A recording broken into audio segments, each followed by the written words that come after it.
जंगल छोड़ब नहीं, माय माटी छोड़ब नहीं, लड़ाई छोड़ब नहीं, गांव छोड़ब नहीं, जंगल छोड़ब नहीं, माय माटी छोड़ब नहीं, लड़ाई छोड़ब नहीं।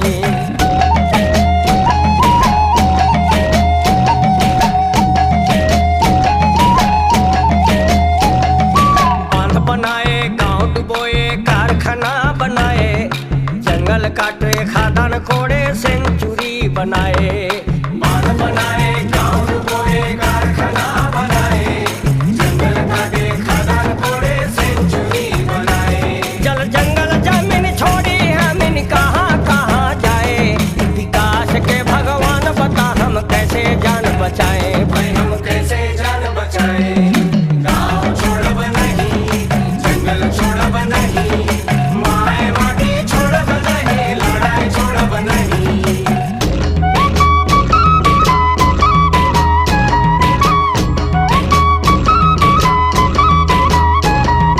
जमुना सूखी, नर्मदा सूखी, सूखी सुवर्ण रेखा, गंगा बनी गंदी नाली, कृष्णा काली रेखा। जमुना सूखी, नर्मदा सूखी, सूखी सुवर्ण रेखा, गंगा बनी गंदी नाली, कृष्णा काली रेखा। तुम पियोगे पेप्सी कोला, बिसलरी का पानी, हम कैसे अपना प्यास बुझाएं, पीकर कचरा पानी। हाँ भाई पीकर कचरा पानी। गाँव छोड़ब नहीं, जंगल छोड़ब नहीं, माय माटी छोड़ब नहीं, लड़ाई छोड़ब नहीं।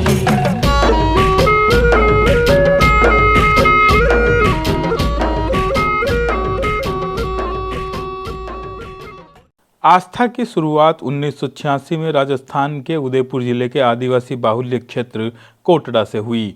उस समय राजस्थान के लोग अकाल के संकट से जूझ रहे थे। तब कोटड़ा के लोगों पर तो अकाल के अलावा भी कई संकट थे। सरकारी सेवाएं यहाँ के लोगों की पहुंच से दूर थी। विकास योजनाएं भी राहत नहीं दे पा रही थी। शिक्षा, स्वास्थ्य और रोजगार से अधिकांश लोग वंचित थे। महिला साक्षरता नाम मात्र की भी नहीं थी। साहूकारी शोषण था। छोटी मोटी जरूरतों के लिए भी लोग अपने जेवर आदि गिरवी रखकर भारी ब्याज पर साहूकारों से उधार लाते थे।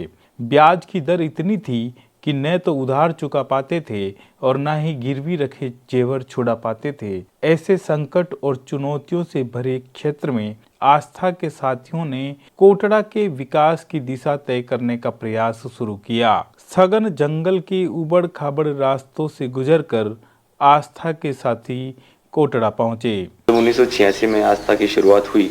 उसके पहले हम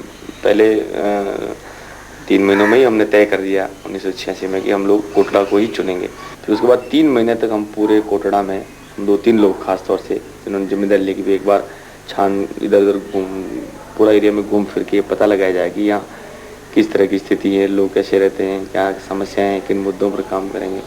तो 3 महीने के जनरल इन्फॉर्मेशन कलेक्ट करने का काम रहा। जिधर मर्जी होती उधर निकल जाते थे, बस में, साइकिलों पर। 125 किलोमीटर रेडियस में ये पूरा कोटड़ा फैला हुआ है और सारा क्षेत्र पहाड़ी इलाका है। तो देखा कि भाई किस तरह से करें कि आने वाले 2 साल या 3 साल बाद सब जगह पूरा एरिया में काम कर सके और अपने जो काम का नेटवर्किंग है वो पूरा हो जाए। तो फिर हमने कहा कि हाँ, तो एक स्पॉट बॉर्डर, गुजरात बॉर्डर की तरफ लिया, दूसरा जो उधर जहाँ बोलते हैं उपला पट्टा, उधर का चयन किया। फिर एक बीच में जो सेंटर पॉइंट है जुड़ा साइड का, इसको शुरू किया। और फिर एक लास्ट में सिरे बॉर्डर तक मांडवा जो है उसको एरिया मान के इधर शुरू करेंगे और धीरे धीरे फिर आगे बढ़ेंगे तो ब्लॉक पे आके सेक्शन बन सकता है आगे जाके। अब तक 3 पड़ाव पार किए गए हैं। कोटड़ा से शुरू हुआ आस्था का ये सफर 26 वर्षों से निरंतर जारी है। इन 26 वर्षों में सफलताओं और चुनौतियों से जुड़े सभी के कई अनुभव है। प्रक्रिया, क्षेत्र और स्वरूप में लगातार बदलाव और विस्तार हुआ। ग्रास रूट से लेकर राष्ट्रीय स्तर तक सामाजिक बदलाव की राह बनाई गई। इस तरह से लोग जुड़ते गए और कारवां बनता गया। इस बदलावकारी विकास यात्रा को आस्था के साथ ही 4 चरणों में बांटते हैं। प्रथम चरण 1986 से 1992 तक चला। इस चरण में मुद्दा आधारित कार्यों से संगठन निर्माण की प्रक्रिया शुरू हुई। कोटड़ा तहसील में आदिवासियों और महिलाओं के अधिकारों के मुद्दों पर सघन कार्य शुरू किया गया, जिससे लोग संगठित होना शुरू हुए। इस चरण में उदयपुर में आस्था संदर्भ केंद्र की स्थापना भी की गई। यह स्पष्ट है कि संगठन के लिए नेतृत्व अत्यंत जरूरी है। इस चरण के प्रारंभिक दौर में स्थानीय महिला पुरुषों में नेतृत्व की पहचान करने की प्रक्रिया शुरू की गई। पद यात्राओं के माध्यम से लोगों के साथ नजदीकी संबंध बनाएं और स्थानीय समस्याओं को गहराई से समझने का प्रयास किया गया। साहूकारी व्यवस्था, कर्ज का बोझ, गिरवी रखे हुए आदिवासियों के जेवर, तेंदुपत्ता की न्यूनतम मजदूरी जैसे मुद्दों पर संगठित रूप से काम किया गया। 1990 के दौर से आस्था के साथ कई महिला पुरुषों ने इन मुद्दों से जुड़कर समस्याओं को हल करने में नेतृत्वकर्ता की भूमिका निभाई। तेंदुपत्ता के मुद्दे पर लोगों के संगठित संघर्ष के परिणाम स्वरूप 1991 में तेंदुपत्ता सहकारी समिति के गठन की प्रक्रिया शुरू हुई। खुद के मालिक होने का एहसास हुआ। संघर्ष किया तो पहले तो 5 रुपया था, एक बार 15 रुपये संघर्ष किया, 13.5 रुपया लिया। इन हम विश्वास करो के अगर संघर्ष करिए तो हमारी पूरी मजदूरी ना पूरा दाम मिल सके। और हमारे संघर्ष से प्रभाव क्या पड़ा कि सरकार ने जो लॉबिंग किया संघर्ष को दिखाकर, तो 10 की जगह सरकार ने 20 रुपए रेट बढ़ा दी। जब 1990 में तेंदुपत्ता की मजदूरी दर के बारे में लड़ाई शुरू हुई, उस समय जो ठेकेदार देते थे वो 7 रुपया 100 बंडल पर देते थे और सरकार की जो नियत दर थी वो 10 रुपया थी और हमारी जो लोगों के साथ जो मांग थी वो 15 रुपए की थी। तो जब लोगों ने संघर्ष किया, लड़ी तो उस साल उनको 13.5 और जहाँ और संगठन मजबूत था वहाँ 15 रुपए तक लोगों ने 100 बंडल के लिए। और 1992 में सरकार ने जो नियत दर थी वो 10 रुपए से 20 रुपए कर दी और हमारी जो डिमांड थी वो 30 रुपये थी और लोगों ने 26 रुपये तक लिया। और 1993 और 94 में सरकार की जो रेट थी वो 22 रुपये तक हुई और फिर लोगों की जो डिमांड थी वो 31 रुपये तक 93 में लोगों को मिला और 95 में भी लोगों ने 30 और 31 रुपया लिया और सरकार की जो रेट थी वो 25 रुपये थी।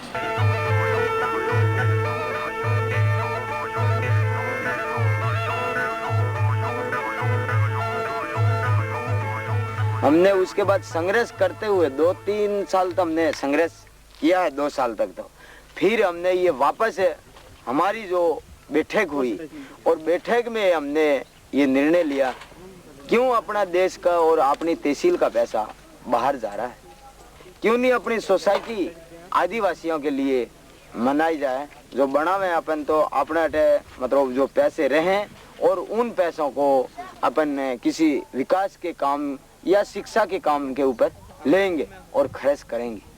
लोगों के संघर्ष को जिंदा रखने के लिए भी हमें कोऑपरेटिव की आवश्यकता है। अगर कोऑपरेटिव हमारे जो मांग है वो देगी तो दूसरी जगह पर इसका प्रभाव पड़ेगा, तो ठेकेदार को देना पड़ेगा।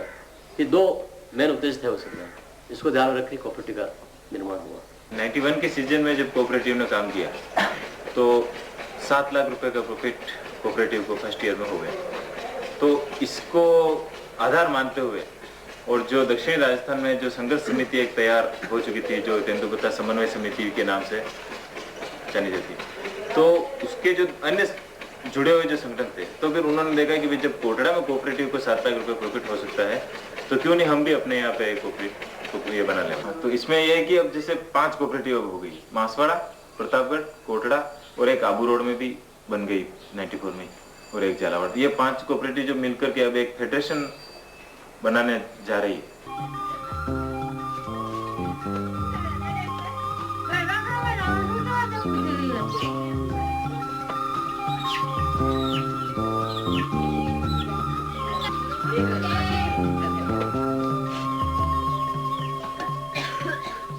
वैसे ये फुलवारी की नाल गेम सेंचुरी है जिसमें 511 स्क्वायर किलोमीटर में करीब 105 गांव इसमें आ रहे हैं और ये लोग वहीं रहते हैं।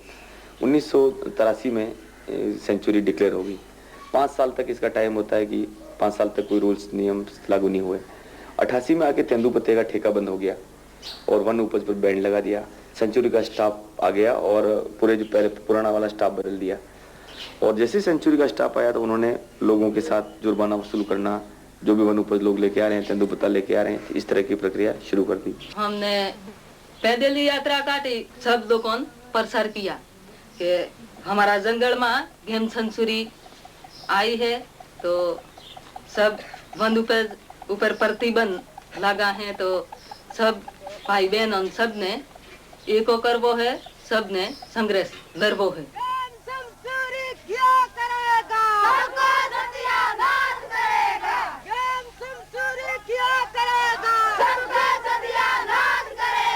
बाद में गए थे पत्तों के सूट के लिए तो दीदी बोला, मैंने साइन ने कागज दिया तो वो बोला कि अरे क्या रोज रोज के आप फुलवारी नी नाल वाले के हूँ देती है कि रोज रोज हमें आते हैं।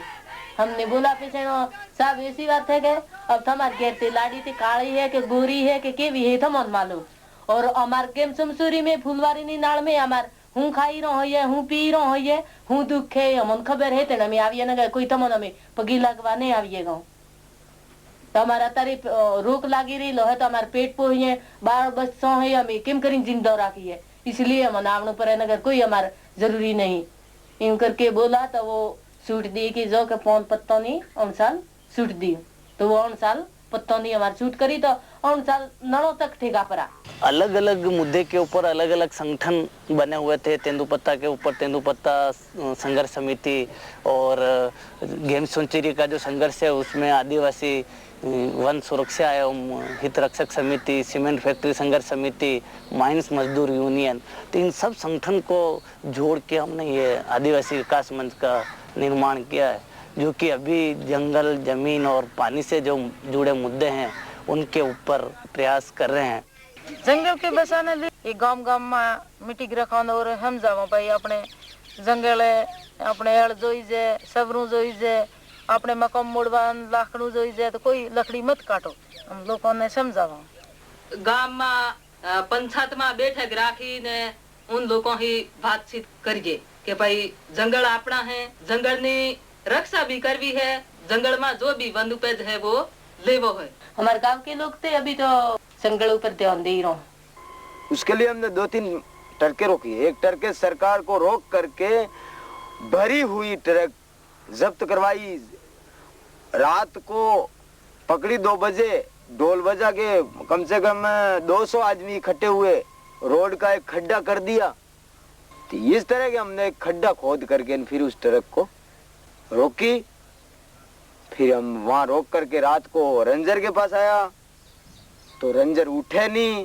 फिर हमने रेंजर से कुछ बातें सुनाई 1-2, उन्होंने खूब हमको भी मोटिवेट किए कि आप फैसला करो। नहीं फैसला होगा तो नहीं, आप पैसे से ये 50,000 रुपये, हमको 50,000 की जरूरत नहीं है, हमारा जंगल रह जाना। दूसरा चरण 1993 से 1996 के बीच चला। इसे आस्था के कार्य विस्तार और जन संगठनों के निर्माण का चरण माना जा सकता है। आस्था ने रणनीति बनाकर जन संगठनों के निर्माण किए। ऐसे जन संगठन बनाने शुरू किए जिनका नेतृत्व लोग स्वयं करें, लोग अपनी समस्याओं के समाधान स्वयं करें। जन संगठनों के निर्माण करने के साथ साथ उनके सशक्तिकरण करने का कार्य भी प्रमुखता से किया गया। शुरुआत में मुद्दे आधारित कार्यों से जन संगठन का निर्माण कार्य किया गया। बाद में संगठनात्मक ढांचे तैयार किए गए। संगठन से जुड़े लोगों को प्रशिक्षण देकर नेतृत्व क्षमतावर्धन का कार्य किया गया।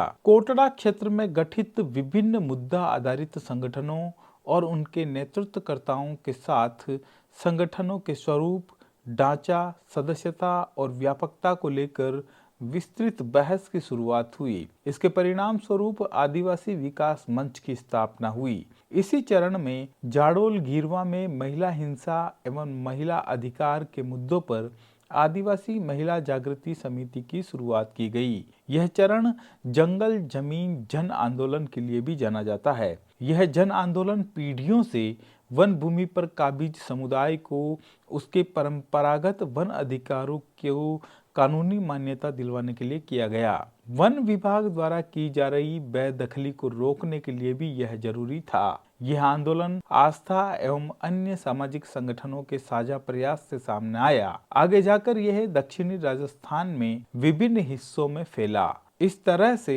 संगठनों के निर्माण और समुदाय में नेतृत्व विकास की प्रक्रिया आगे बढ़ी तथा जन संगठनों का स्वरूप आकार लेने लगा।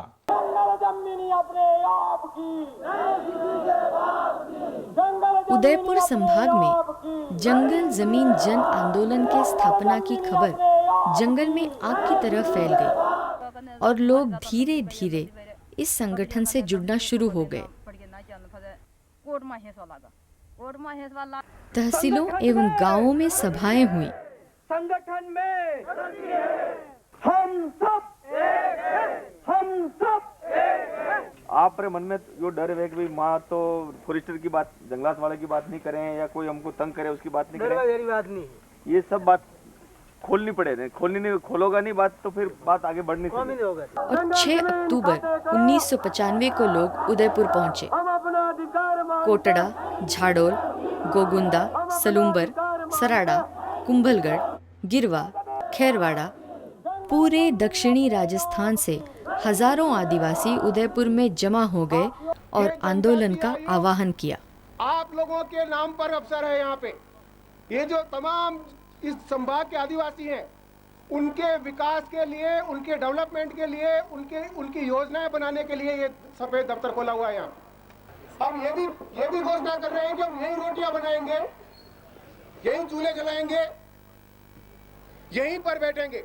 आप सब लोगों की सहमति है इस बात में कि आज के बाद से जब तक हमारी मांग नहीं मानी जाती, हमारा घर यही है सहमति?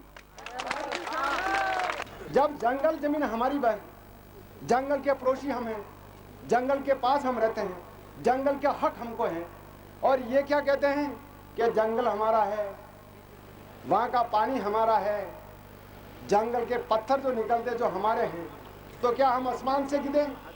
हम उसके कोई अधिकार नहीं हमको कि हम इस देश के वासी नहीं हैं। आज गामड़ों में वो दशा है जिसका बाप मर जाता है, उन संपत्ति का भ्रष्ट अधिकार किसको है? उनके वारिसान को। पर गामड़ों में वो दशा है कि पटवारी जी और तहसीलदार को है। क्या तेरे बाप मर गया, अंतकाल नहीं खुला था क्या? 1000 रुपये लाइए। ये दशा है हमारी। राजस्थान के पूरे जंगल का एरिया है, उसमें जो एक मेड़ जो बनाई है जंगल रखने के लिए, जो इसको क्या बोलते हैं, कांटे या लाइन, वो बाउंड्री रह गई है। सिर्फ जंगल का एक भी पेड़ बचा नहीं है। किसने काटे ये सब जंगल? जंगल वाले ने कायदा बना के सब जंगल काट दिए। अब जंगल कहाँ बचा है? हम इन ऑफिसरों से पूछते हैं कि बताओ जंगल कहाँ है और कायदा क्यों बना रहे हैं और कायदे के नाम से हमारा शोषण क्यों कर रहे हैं? हम आपसे इतना ही कहने आए हैं कि आप हमको अपना नाम पे पट्टा दे दो। पट्टा देने की तारीख तय करो, पट्टा लेके जाएंगे। अब आदिवासियों को एहसास हुआ कि हम अकेले नहीं हैं, हम इस क्षेत्र की बड़ी शक्ति हैं। अब सिलसिला शुरू हुआ रैलीज का, धरनों का। धूप हो या बारिश, चाहे दिन हो या रात हो, लोग जंगल जमीन जन आंदोलन के साथ जुड़े हुए थे।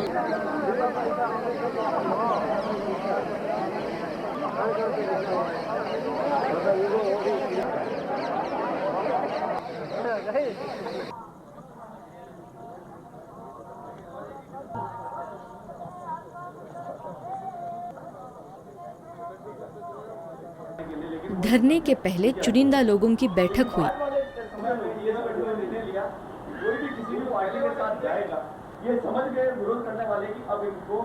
जिसमें यह तय किया गया कि राज्य सरकार में हर स्तर पर संपर्क किया जाए तथा मुख्यमंत्री, अधिकारियों एवं मंत्रियों को समस्या की गंभीरता से परिचित कराया जाए। साथ ही बैठक में ये भी तय हुआ कि तहसील एवं ग्राम स्तर पर सभाएं की जाए 6 फरवरी 1996 लगभग 3000 लोग अनिश्चितकालीन धरने की तैयारी में अपना अपना राशन और लकड़ी लेकर आए। मेरे भाइयों से सवाल तो ये है कि मरना है तो यही मरो, बाकी घर जाके तो मरना ही है अपन को। आंदोलनकारियों का जज्बा देखकर प्रशासन हरकत में आ गया और उसमें खलबली मच गई। प्रशासन को समझ में आ गया कि बिना लिखित आश्वासन के आंदोलनकारी धरना स्थल से नहीं हिलेंगे। आखिरकार धरने के दूसरे दिन राज्य के मुख्य सचिव के निर्देश पर संभागीय आयुक्त एस अहमद ने 3 माह में जंगल जमीन का सर्वेक्षण करवाने और भौतिक सत्यापन किए बिना बेदखल नहीं करवाने का आश्वासन दिया। तो ऐसा उन्होंने आश्वासन दिया है कि जंगल जमीन के कब्जे के नियमन करने के मामले में आपको धरना नहीं देना पड़ेगा। संभागीय आयुक्त के आश्वासन के बाद समय बीतता गया। आश्वासन के आधार पर कोई काम नहीं हुआ। एक लंबे इंतजार के बाद ग्रामवासियों एवं जन संगठनों ने जंगल जमीन का सर्वेक्षण किया और 9000 आदिवासियों के जमीन के सर्वेक्षण की रिपोर्ट लेकर 7 फरवरी 1997 को लोग एक बार फिर उदयपुर में एकत्र हुए। सर्वे करवाकर 1980 से पूर्व के वन भूमि के अतिक्रमण की सर्वे और 1980 से पूर्व काबिज लोगों की तहसील अनुसार सूची आयुक्त को दी गई और पट्टे दिलाने की मांग की गई। बिल्कुल समझना पड़ेगा, सोचना पड़ेगा। एक ही निर्णय है कि इनको क्या तुम्हारे कागज पे बताते रहो, जमीन तो हमारे पास है, जहाँ अपन बैठे हैं। लिखित आश्वासन पर कार्रवाई तो कुछ हुई नहीं। फिर एक और धरना। धरने में शामिल होने के लिए पूरे दक्षिणी राजस्थान से हजारों आदिवासी आए।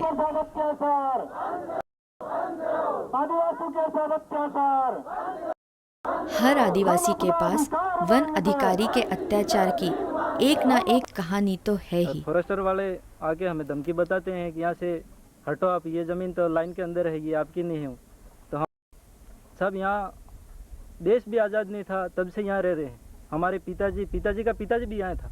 यह ज़मीन में कमाता हमारी उम्र वेगी है और अब यह बात है, भले ही मेरी शीश कट जाएगा तो मैं ज़मीन नहीं छोड़ूंगा और ज़मीन बात है मैं लड़ूंगा, मरूंगा, मारूंगा, अपन ज़मीन नहीं छोड़ूंगा अंदता।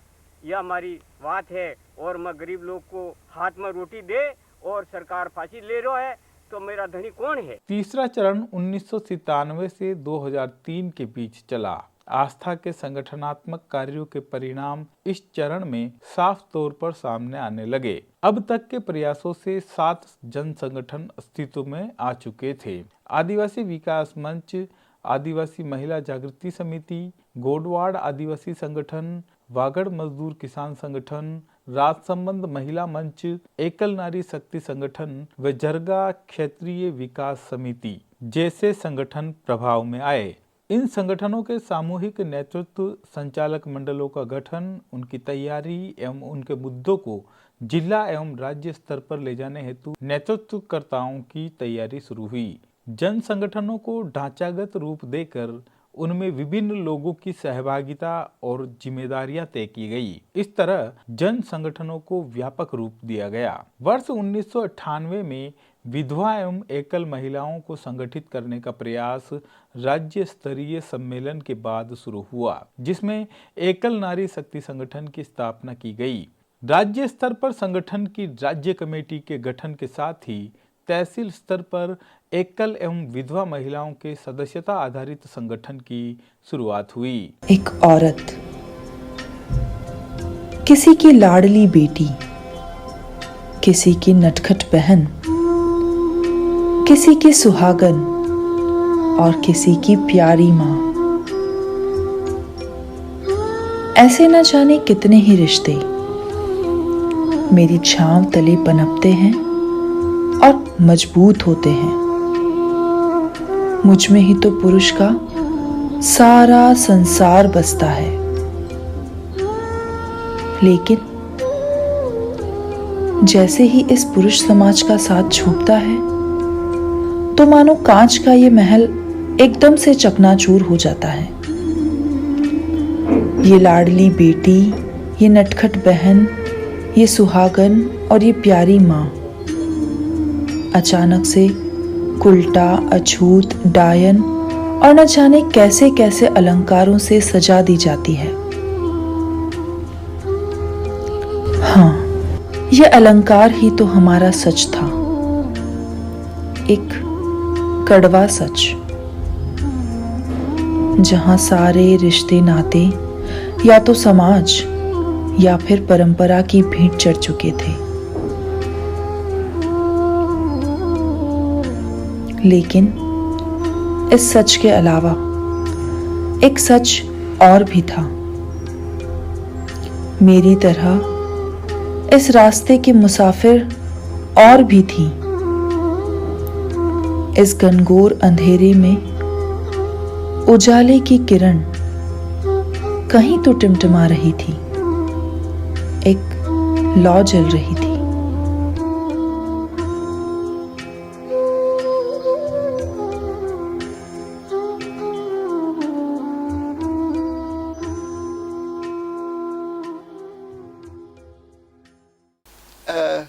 इम्पॉसिबल पॉसिबल है। जो भी सोचते हैं कि नहीं हो सकते हैं, हो जाएगा। मुझे ऐसा लग रहा है जैसे मेरे को इतना बड़ा परिवार मिल गया, तो सब कुछ मिल गया। अब मुझे किसी चीज की जरूरत नहीं है, किसी से मेरे को डरना भी नहीं है। आज इस संगठन के माध्यम से मैं इतनी आगे बढ़ गई हूँ कि आप लोगों के बीच में पता भी नहीं लगता है कि मैं एक लीडर है। समाज ने बना दिया है रीति रिवाज, तो उस रीति रिवाज को कौन तोड़ेगा? हम ही तोड़ेंगे, हमारा संगठन तोड़ेगा, हमारी महिलाएं तोड़ेगी। अन्य राज्यों तक हमारा संगठन पहुंच गया है। जो आज हमारा संगठन इतना महत्वपूर्ण हो गया है, इतना विशाल रूप से काम कर रहा है। राजनीतिक और सामाजिक, आर्थिक और सांस्कृतिक, इनके बीच में एक एकल नारी शक्ति संगठन विधवा बहनों को सशक्त करने का काम कर रहा है। किस तरह से हम अपने छोटे छोटे बच्चों का बाल विवाह करते हैं इतनी कम उम्र में, जबकि वो जानते भी नहीं कि शादी क्या है और शादी का मतलब क्या है। एकल नारी शक्ति संगठन जिंदाबाद जिंदाबाद, एकल नारी शक्ति संगठन जिंदाबाद जिंदाबाद। तो ये औरतें अब खनाड़ी से केंद्रीय को आया, ऐसा लगता है मुझको। सन 1999 में जयपुर की बस्सी जिले की 425 विधवाओं के सम्मेलन के साथ शुरू हुए एकल नारी शक्ति संगठन की यह लौ आज राजस्थान के 33 जिलों के 115 ब्लॉक एवं 575 ग्राम पंचायतों के तकरीबन 71,000 सदस्यों के साथ साथ राष्ट्रीय एकल नारी अधिकार मंच के रूप में देश के 15 से भी अधिक राज्यों में एक आग की तरह फैल चुकी है। और आज हम एकल तो हैं, पर अकेली बिल्कुल नहीं। असली स्त्री शक्ति। इधर भरतपुर के बयान में एकल नारी शक्ति संगठन की ओर से एकल और असहाय महिलाओं की समस्याओं के समाधान और विभिन्न मांगों के समर्थन में बयाना में उपखंड अधिकारी कार्यालय के सामने प्रदर्शन कर नारेबाजी करते हुए एसडीएम को ज्ञापन सौंपा गया। इससे पूर्व संगठन के अध्यक्ष फूलवती सैनी की अध्यक्षता में संगठन की महिला कार्यकर्ताओं की बैठक हुई, जिसमें सभी महिलाओं ने एकता और संगठन को मजबूत बनाने की शपथ ली। एसडीएम को सौंपे ज्ञापन में विधवा, परित्यक्ता, बुजुर्ग और निराश्रित महिलाओं की विभिन्न समस्याओं के समाधान, उन्हें पर्याप्त और सस्ती राशन सामग्री उपलब्ध करवाने के साथ ही बयाना हॉस्पिटल में महिला चिकित्सक की नियुक्ति करवाने और सोनोग्राफी मशीन लगवाने की मांगे की गई है। एकल नारी शक्ति संगठन जिंदाबाद जिंदाबाद, एकल नारी शक्ति संगठन जिंदाबाद जिंदाबाद। अशोक गहलोत शिरकत करने के लिए पहुंचे हैं। दरअसल एकल नारी शक्ति संगठन की 20वीं वर्षगांठ और मुख्यमंत्री का तिलक लगाकर स्वागत किया गया है।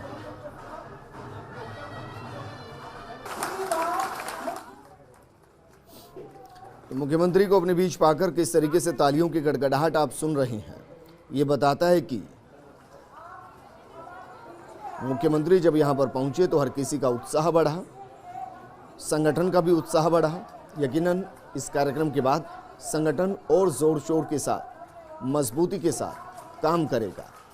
मुख्यमंत्री आज जयपुर में एकल नारी शक्ति संगठन की 20वीं वर्षगांठ पर आयोजित महीना दूज कार्यक्रम को संबोधित कर रहे थे। इस अवसर पर मुख्यमंत्री ने महिला शक्ति का आह्वान किया कि वे अपने आसपास में हर बच्चे को साक्षर करें। इस अवसर पर महिला एवं बाल विकास मंत्री ममता भूपेश सहित अन्य अधिकारी भी उपस्थित रहे। महिलाओं को लेके हम सबको गर्व होता है। इस देश की महिलाओं ने इस देश का मान और सम्मान पूरी दुनिया में बढ़ाया है। तो आज हमारा बेना दूज का कार्यक्रम है। बेना दूज का ये उद्देश्य है कि बहनें एक दूसरे के धागा बांधेगी, खुद लाल चुनरी ओढ़ेगी, रीति रिवाज को बदलेगी और आगे आएगी और सब कुछ काम बहनें करेगी। सबको समानता का अधिकार दिलाएंगे। शांति सद्भावना खुशहाली को पक्का करेंगे। इसके लिए संगठित होकर आवाज उठाएंगे। ना किसी पर हिंसा करेंगे, न हिंसा को सहन करेंगे। हम सब मिलकर आज ये प्रण लेते हैं। It is an incredible honor for the High Commission of Canada to be invited to be part of this incredible celebration of these women that are supporting gender equality and their empowerment and learning how to work together to advance the rights of themselves and girls and women in Rajasthan. चतुर्थ चरण की शुरुआत 2004 में हुई जो जारी है। इस चरण में आस्था के कार्य का और विस्तार हुआ। इसमें विभिन्न मुद्दों पर संदर्भ इकाइयों का गठन किया गया। इस चरण में यह सोच बनी कि जन संगठनों के काम के अनुभवों के आधार पर बदलाव के कामों को व्यापक स्तर पर लाया जाए। इसी रणनीति के तहत राज्य व राष्ट्रीय स्तर पर अन्य संस्थाओं व संगठनों के साथ जुड़कर अभियान के रूप में काम को आगे बढ़ाया गया। इस तरह संदर्भ इकाइयों की स्थापना कर आस्था ने अपने कार्यक्षेत्र का संपूर्ण राजस्थान में विस्तार किया। इस चरण में आस्था के कार्यों के दो मुख्य भाग सामने आते हैं। पहला, जन संगठनों के नेतृत्वकर्ताओं को स्वतंत्र रूप से कार्य करने हेतु तैयार करना और दूसरा, संदर्भ इकाइयों के माध्यम से अनुभव आधारित कार्यों को लेकर अन्य संगठनों एवं संस्थाओं के साथ नीतिगत बदलाव की प्रक्रिया को मजबूत करने के लिए अभियान के रूप में कार्य करना। इस दौर में सरकार द्वारा विभिन्न अधिनियमों के द्वारा लोगों को कई अधिकार दिए गए, जिनमें अनुसूचित जनजाति एवं अन्य परंपरागत वन निवासियों के वन अधिकार कानून, सूचना का अधिकार कानून, राष्ट्रीय ग्रामीण रोजगार गारंटी कानून, घरेलू हिंसा से महिलाओं का संरक्षण कानून व शिक्षा का अधिकार कानून प्रमुख है। जमीनी स्तर पर इन कानूनों के बेहतर क्रियान्वयन के सवाल पर पूरे देश में चर्चा होती आ रही है। इस स्थिति में राजस्थान में आस्था और उससे जुड़े जन संगठन इन कानूनों के बेहतर क्रियान्वयन की दिशा में संगठित रूप से कार्य कर रहे हैं। इस चरण में सरकार के साथ संवाद, जन सुनवाई, अभियान, पदयात्रा जैसे माध्यमों का उपयोग किया गया। इसमें जन संगठनों और उनके नेतृत्वकर्ताओं की अहम भागीदारी रही। इस प्रक्रिया में समुदाय से कई नेतृत्वकर्ता उभरे जो अपने जन संगठनों को स्वतंत्र रूप से उनके मुद्दों पर कार्य को आगे बढ़ा रहे हैं। सदियों के शोषण से जूझ रहे आदिवासियों और उनके जीवन संघर्ष को नई दिशा मिली। राजस्थान में गठित अकाल संघर्ष समिति की एक क्रांतिकारी मुहिम से इस समिति का गठन कई स्वयंसेवी संगठनों ने मिलजुल कर किया, इसलिए कि अनाज, चारे, पेयजल के भीषण संकट से निजात और लाखों खाली हाथों को रोजगार मिले। देशव्यापी रोजगार से जुड़े इस कार्यक्रम के बारे में सुविख्यात समाज सेविका श्रीमती अरुणा रॉय ने बतलाया। मैं यहाँ राजस्थान में कुछ 34-35 साल पहले आई और जिस दिन से मैं आई और अब तक गांव के लोगों के लिए सबसे महत्वपूर्ण चीज़ मजदूरी की मांग रही है और उस मजदूरी के मांग को सरकार ने कभी सही मायने सुना नहीं, अनसुनी ही कर दिया। और जितने भी कार्यक्रम आए रोज़गार के वो सारे नाम मात्र आए। केवल महाराष्ट्र में एम्प्लॉयमेंट गारंटी स्कीम ने कुछ लोगों को मजदूरी की गारंटी की बातें की। जब मजदूरी की बातें आई तो संघर्ष हम जब अकाल से कर रहे थे तब वापस मजदूरी की बात उठी। हम राजस्थान सरकार से बातें किए, इन्होंने मना कर दिया। हमने कहा काम के बदले अनाज दे दो, उन्होंने कहा अनाज दे देंगे। दिल्ली गए, दिल्ली में देखा अनाज पड़ा हुआ है, वो बांट नहीं रहे हैं। तब ये बात निकला कि हमने जब यहाँ धरना दे रहे थे जयपुर में, हम लोगों ने उसके साथ साथ एक सेमिनार किया जिसमें हम लोगों ने महाराष्ट्र से दोस्तों को बुलाया कि भाई एम्प्लॉयमेंट गारंटी स्कीम के बारे में बताओ। आस्ते आस्ते ऐसे बात बोलने वाले सारे लोग इस देश के, हम लोग एक मंच पे आ गए। ये हमने पहली बारी ये नहीं मांग नहीं की, ये मांग लेफ्ट पार्टीज़ ने बहुत दिनों से करते आ रहे हैं। ये कई सारे मजदूर संगठन इसकी मांग करते आ रहे हैं। तो इस देश में कई जगह लोग इसके बारे में बात करते आ रहे हैं। जो तरीका सूचना के अधिकार ने हमें सिखाया, उस तरीके से हम लोगों ने फिर एम्प्लॉयमेंट गारंटी की बात हम करने लगे। नरेगा की इस बुनियाद को बनाने में इसके आयोजकों, प्रशिक्षकों, जनप्रतिनिधियों व सरकारी अधिकारियों ने भी अपनी अपनी भूमिकाएं निभाई। इस आंदोलन की शुरुआत हुई देशव्यापी सामाजिक संगठनों, सरकारी, गैर सरकारी नुमाइंदों, जनप्रतिनिधियों, सामाजिक कार्यकर्ताओं और बुद्धिजीवियों के संघर्ष के साथ। जागरण की इस वेला में शरीक हुए देश के 13 राज्यों के 165 सामाजिक जनसंगठन। इस आंदोलन को एक निर्णायक मोड़ मिला पूर्व प्रधानमंत्री श्री वीपी सिंह के इन शब्दों के साथ। हमारी सारी शुभकामनाएं हैं और हमको पूरा विश्वास है ये यात्रा सफल होगी और अपने मंजिल तक पहुंचेगी। और इस तरह 23 अगस्त 2005 के दिन वह शुभ घड़ी आ गई जब संसद ने रोजगार गारंटी कानून पारित कर दिया। इस कानून को राष्ट्रीय ग्रामीण रोजगार गारंटी अधिनियम 2005 का दर्जा मिल गया। यह कानून देश की बहुसंख्य जनता की देशव्यापी जीत की अभिव्यक्ति बन गया। इस कानून के पारित होने के साथ ही डूंगरपुर, उदयपुर, बांसवाड़ा और कई आदिवासी जिलों में रोजगार की मांग बढ़ने लगी। शुरुआती दौर में देश के सबसे गरीब और पिछड़े 200 जिलों में हर परिवार को न्यूनतम 100 दिन के रोजगार की गारंटी सुनिश्चित की गई। सबसे पहले करौली, सिरोही, डूंगरपुर, उदयपुर, बांसवाड़ा और झालावाड़ में नरेगा को शामिल किया गया। देश के कई अच्छे कानून केवल कागजों तक ही सीमित रह जाते हैं। ऐसा न हो, इसके लिए राजस्थान की कई स्वैच्छिक संस्थाओं ने रोजगार गारंटी कानून के वास्तविक स्वरूप को जन जन तक पहुंचाने का बीड़ा उठाया। राजस्थान के कई जाने माने संगठनों ने सूचना का अधिकार एवं रोजगार गारंटी योजना के बारे में जनता को जागृत करने की शुरुआत डूंगरपुर से अप्रैल 2006 में की। श्रीमती अरुणा राय के नेतृत्व में इन कानूनों को अमली जामा पहनाने के लिए विशाल जागरूकता अभियान शुरू हुआ।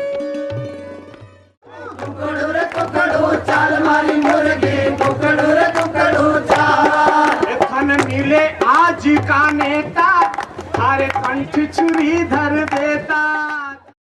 लोग जुड़ते गए और कारवां बनता गया। इस अभियान में व्यापक जनसमूह की सहभागिता, प्रशासनिक जवाबदेही व पारदर्शिता को प्रमुखता मिली। इसके साथ ही जन निगरानी और पारदर्शिता स्थापित करने के लिए सामाजिक अंकेक्षण की प्रक्रिया 6 जिलों डूंगरपुर, सिरोही, करौली, उदयपुर, बांसवाड़ा और झालावाड़ में शुरू हुई। इसी जन अभियान का एक ऐतिहासिक दिन था 25 अप्रैल। बलौता ग्राम पंचायत की सामाजिक अंकेक्षण की ग्राम सभा आयोजित हुई। इसमें ग्रामीणों, प्रशासनिक अधिकारियों व विभिन्न सामाजिक संगठनों ने महत्वपूर्ण भागीदारी निभाई। बलौता के सामाजिक अंकेक्षण में करीब 6 लाख रुपयों की अनियमितताएं उजागर हुई। यह दुर्भाग्यपूर्ण था कि नरेगा में अंधे, असहाय और विकलांग मजदूरों तक को काम पर बतलाकर उनके नाम पर पैसा उठाया गया। उदयपुर जिले की अमरपुरा खालसा में सामाजिक अंकेक्षण की ग्राम सभा के दौरान लाखों की अनियमितताएं उजागर हुई।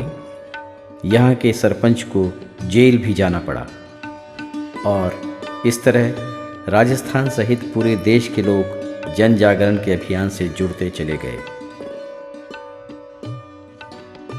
कानून तो मजदूरों को हक देता है, लेकिन शिकायतें मिलीं कि कई जगहों पर मजदूरों को न्यूनतम मजदूरी भी नहीं मिली।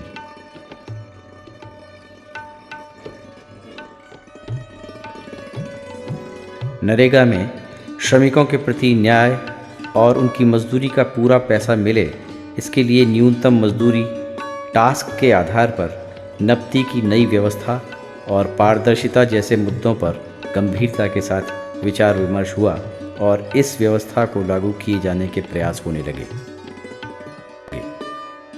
राजस्थान में कार्यस्थलों पर मेटों को इस कानून के क्रियान्वयन में आधारभूत कड़ी के रूप में माना गया। यह महसूस किया गया कि मेट ही मजदूरों को काम के आधार पर पूरी मजदूरी दिलवा सकते हैं।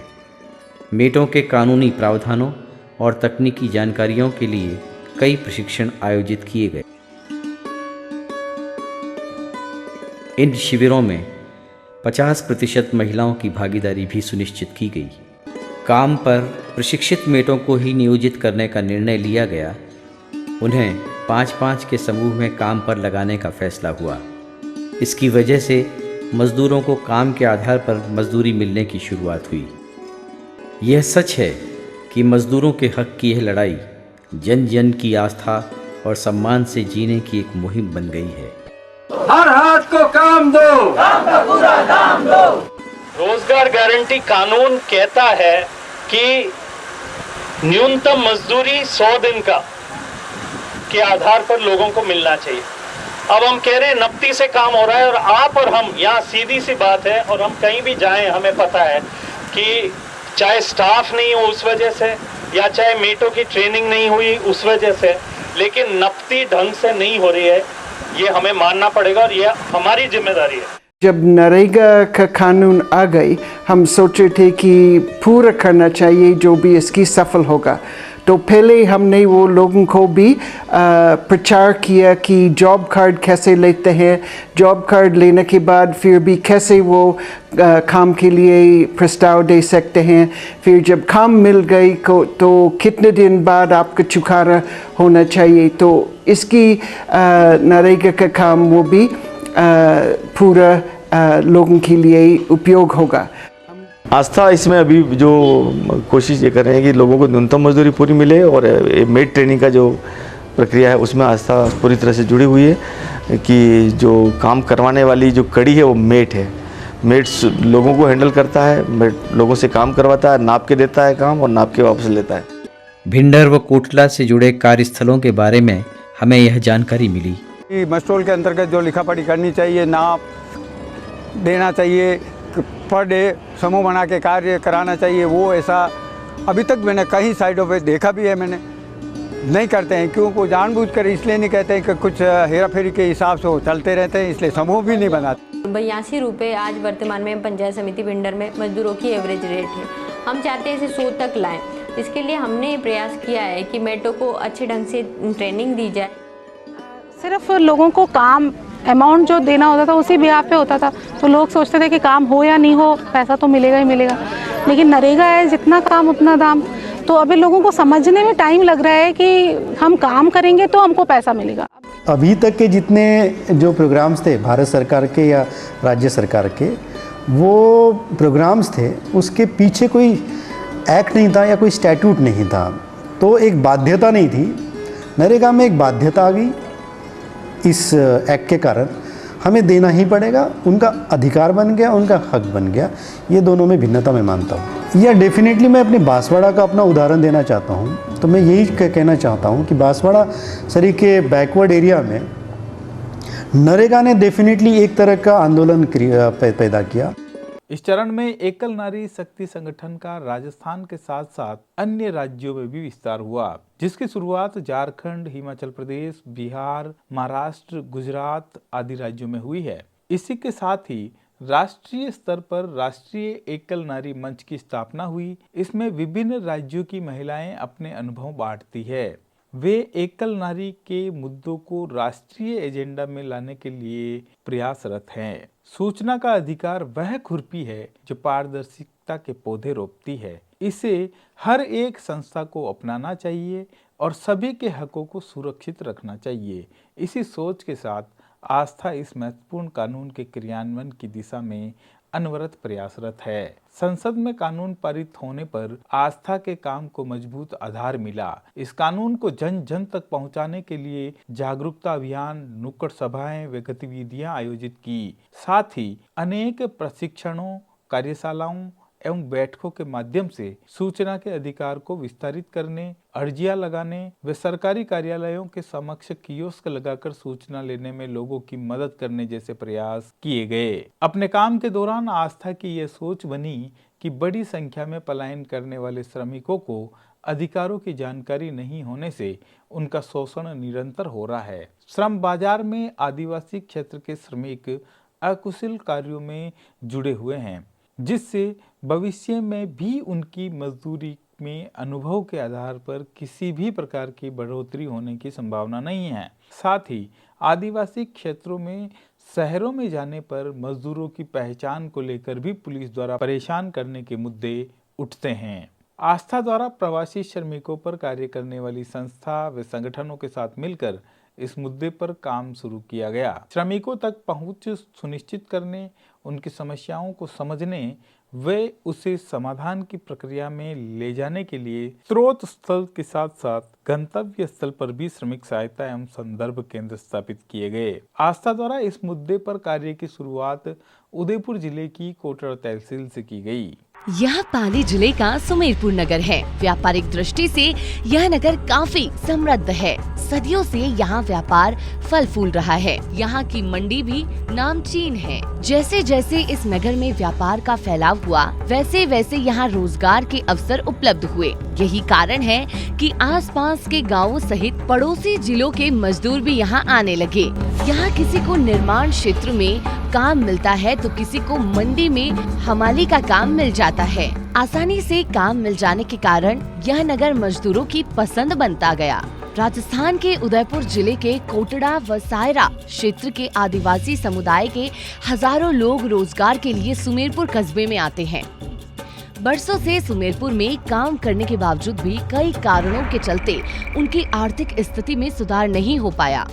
मजदूरों को यहाँ रोजगार मिलता रहा है, लेकिन इनके पास न रहने की जगह थी और न ही खाने की पूरी व्यवस्था। बीमारी हो जाने पर कमाई का ज्यादा हिस्सा तो उपचार में ही समाप्त हो जाता था। कई बार रोजगार देने वाले लोग मजदूरी का भुगतान रोक देते थे। काम करते समय दुर्घटना हो जाने पर न ठेकेदार उपचार करवाता और न ही मालिक। ऐसे में मजदूरों को खुद के खर्चे पर उपचार कराना पड़ता। उन्हें मुआवजा भी नहीं दिया जाता था। मजदूरों की स्थिति चक्की के दो पाटों के बीच पीसने वाले अनाज जैसी थी। वर्तमान समय में सरकार से जुड़े ज्यादातर काम ऑनलाइन होते हैं। सरकार की जन कल्याणकारी योजनाओं के लाभ लेने के लिए भी ऑनलाइन आवेदन करने पड़ते हैं। मजदूरों के ऑनलाइन संबंधित काम सही दर और समय पर हो जाए, इसके लिए यहाँ ई-मित्र कियोस्क शुरू किया गया। अभी देखा जाए तो श्रम विभाग की जो निर्माण श्रमिकों के लिए जो योजना है, तो बाजार के जो ई-मित्र थे काफ़ी लूटमारी कर रहे थे और श्रमिकों के साथ जो चार्ज होता उससे भी बहुत ज़्यादा चार्ज ले रहे थे। तो उस सब चीज़ को हमने सोच के हमने ई-मित्र सेवा का संचालन किया। मजदूरों और नियोक्ताओं के बीच होने वाले विवादों का समाधान भी किया जाता है। इसके लिए केंद्र कचहरी संचालित है, जहां अनुभवी अधिवक्ता दोनों पक्षों को समझाकर विवाद का समाधान करवाते हैं। केंद्र पर मजदूरों के मुद्दों की पैरवी करने वाले और उनकी सहायता करने वाले कार्यकर्ता नियुक्त किए गए। इनके द्वारा प्रवासी मजदूरों को स्वास्थ्य व कानून के प्रति जागरूक करने का कार्य किया जाता है। मजदूरों को वित्तीय प्रबंधन के प्रति जागरूक करने का कार्य भी किया जाता है। समय समय पर सर्वे करके प्रवासी मजदूरों की समस्याओं की पहचान की जाती है और उनके समाधान के लिए रणनीति बनाकर कार्य किया जाता है। पंचायती राज स्थानीय स्वशासन व्यवस्था भारत के ग्राम स्वशासन की प्रमुख विशेषता रही है। 73वें संविधान संशोधन से पंचायती राज में महिलाओं और वंचित वर्गों का आरक्षण सुनिश्चित कर सभी वर्गों की भागीदारी की व्यवस्था लागू की। आस्था की सोच है कि प्रजातंत्र को जमीनी स्तर पर मजबूत करने के लिए ग्राम सभाओं का सशक्तिकरण हो तथा चुने हुए जनप्रतिनिधियों की सक्षमता बढ़े ताकि वे गांवों के विकास की अधिक से अधिक जिम्मेदारी ले सकें। आस्था इसी दृष्टि से पंचायती राज को सशक्त करने में लगी हुई है। वन अधिकार के मुद्दे पर एक साझा प्रयास जंगल जमीन जन आंदोलन के रूप में 1995 में शुरू किया गया। वनों से विस्थापन रोकने और लोगों के वन अधिकार को मान्यता दिलवाने हेतु अनेक राज्यों के संगठनों के साथ मिलकर राष्ट्रीय स्तर पर प्रयास शुरू किए गए। इसके अंतर्गत इज्जत से जीने का अधिकार अभियान के माध्यम से अनुसूचित जनजाति एवं अन्य परंपरागत वन निवासियों के वन अधिकार कानून संसद से पारित करवाया। खाद्य सुरक्षा से तात्पर्य केवल सरकार द्वारा कम कीमत पर राशन वितरण कर देने मात्र से नहीं है, बल्कि इसके लिए प्रत्येक नागरिक को भोजन की आवश्यकता पूरी करने की दिशा में आत्मनिर्भर बनाने से है। इसके लिए जरूरी है कि उपजाऊ कृषि भूमि को खेती के लिए सुरक्षित रखी जाए, खाद्यान्न उत्पादन को प्रोत्साहन दिया जाए तथा अनाज के स्थानीय स्तर पर खरीद भंडारण की व्यवस्था कर सार्वजनिक वितरण प्रणाली को मजबूत एवं पारदर्शी बनाया जाए। इसी सोच के साथ आस्था रोजी रोटी का अधिकार अभियान के साथ मिलकर व्यापक एवं एक मजबूत खाद्य सुरक्षा कानून बनवाने की दिशा में सामूहिक रूप से प्रयासरत है। नीतियों में परिवर्तन, संशोधन तथा नई नीतियों को बनवाने हेतु दबाव समूह के रूप में कार्य करने की आवश्यकता महसूस की गई। इसी आवश्यकता ने राजस्थान में कार्यरत समान विचार वाले जन संगठनों को एक मंच पर आने का अवसर दिया, जिसके फलस्वरूप राजस्थान आदिवासी अधिकार मंच का उद्भव हुआ। आस्था शुरू से ही आदिवासियों के अधिकारों को लेकर कार्य करती आई है। आदिवासियों के अधिकारों को भारतीय संविधान में भी विशेष दर्जा दिया गया है। भारत के प्रथम प्रधानमंत्री पंडित जवाहरलाल नेहरू के पंचशील के सिद्धांत में भी आदिवासियों के विकास की प्रक्रिया, उनकी सामूहिक समझ वे सोच को कायम रखने पर जोर दिया गया है, यानी उन पर बाहर के कानून कम से कम थोपे जाए। इसी परिप्रेक्ष्य में भारत सरकार द्वारा कई कानून बनाए गए, जिनमें पंचायत उपबंध अधिनियम, अनुसूचित जनजाति एवं अन्य परंपरागत वन निवासियों के वन अधिकारों की मान्यता अधिनियम, अनुसूचित जाति व जनजाति अत्याचार निवारण अधिनियम उल्लेखनीय हैं। किंतु इन कानूनों का सही वे बेहतर क्रियान्वयन नहीं होने से आदिवासी समुदाय अपने अधिकारों से वंचित है। आर्थिक सुधार और उदारीकरण की नीति का गरीब, वंचित लोगों, किसानों, असंगठित मजदूरों और आदिवासियों पर घातक परिणाम हुआ है। इस परिणाम को बजट विश्लेषण द्वारा भी सामने लाया जा सकता है, जो नीतिगत पैरवी का एक महत्वपूर्ण औजार है। आस्था ने अपने अध्ययन और बजट विश्लेषण द्वारा राज्य की जमीनी हकीकतों एवं केंद्र तथा राज्य सरकारों की नीतियों के प्रत्यक्ष संबंधों को स्थापित किया। इस अध्ययन ने आस्था के इस विश्वास को सुदृढ़ किया कि जमीनी स्तर पर किए जा रहे प्रयासों के साथ साथ नीतिगत स्तर पर हस्तक्षेप करना भी आवश्यक है। इसी प्रक्रिया में बजट अध्ययन केंद्र की आवश्यकता उभर कर आई। 1996 में आस्था द्वारा राज्य के 40 जिलों में 600 परिवारों के साथ किए गए एक अध्ययन के परिणामों ने यह साबित किया कि राज्य के गरीबों, किसानों, असंगठित मजदूरों तथा आदिवासियों के लिए आर्थिक सुधार तथा उदारीकरण के परिणाम अत्यंत घातक रहे हैं। उसी दौरान देश के कई राज्यों में राज्य बजट विश्लेषण एक महत्वपूर्ण औजार के रूप में उभर रहा था। आस्था के अध्ययन में भी पारिवारिक सर्वे के अलावा राजस्थान के राज्य बजट के विश्लेषण द्वारा राज्य की जमीनी हकीकतों तथा केंद्र तथा राज्य सरकारों की नीतियों के प्रत्यक्ष संबंधों को स्थापित किया गया था। इस अध्ययन ने आस्था के इस विश्वास को सुदृढ़ किया कि जमीनी स्तर पर किए जा रहे प्रयासों के साथ साथ नीतिगत स्तर पर हस्तक्षेप करना भी आवश्यक है। इस अध्ययन के बाद जयपुर में राज्य भर की स्वयंसेवी संस्थाओं के साथ एक कार्यशाला आयोजित की गई, जिसमें राज्य में राज्य बजट विश्लेषण तथा नीतिगत शोध के लिए विशेष केंद्र की आवश्यकता उभर कर आई। इस प्रकार वर्ष 2002 में आस्था ने जयपुर में बजट अध्ययन राजस्थान केंद्र आरंभ किया। काम का अधिकार लोगों का बुनियादी अधिकार है और यह इज्जत से जीने के अधिकार का एक महत्वपूर्ण हिस्सा भी है।